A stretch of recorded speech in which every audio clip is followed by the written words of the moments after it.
আসসালামু আলাইকুম ফুরা ভাই এরা আনারা ভালো আছেন নি বেকে আলহামদুলিল্লাহ আমরা আয়া নগর নোয়া খাইলে আফা আজ তবে একটু শরীর খারাপ শরীর এত ভালো লাগে না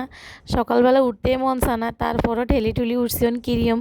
ভাত তো রাঁধর লাগবো তরকারি রাঁধর লাগবো আঙ্গ ব্যান হইলে তো জানেন ডিউটি শুরু হয়ে যায় ব্যাকে ছুটি আছে আঙ্গ মাইয়াগো কোনো ছুটি নেই বউগো কোনো ছুটি নেই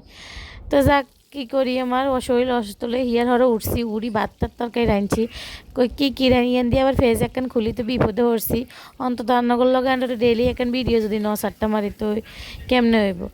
এখন কি রান্না করছি সব আপনাদের লগে শেয়ার করছি আজকে রাঁধছি বরবটি দিই আলু দিই আর রুই মাছ দিই তো প্রথমে আমি বরবটি মাছটা ধুই সুন্দর করে ভাজি করে লইছি আলুও ভাজি করে লইছি পরে তেল দিছি পেঁয়াজ দিছি রসুন বাটা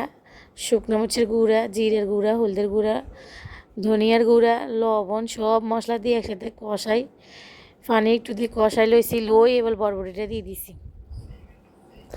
বরবটি দিয়ে সুন্দর করে কষাই মশাই নারকেল বাটা দিয়ে দিবেন টমেটো দিছি লাস্টে দিয়ে সুন্দর করে কষানো হয়ে গেলে পানি দিয়ে দিবেন তার কি কমু ব্যাকে ভালো থাকেন আজকে আমার বেশি শরীর ভালো না এই কারণে বেশি কথা কইতেমও পারলাম না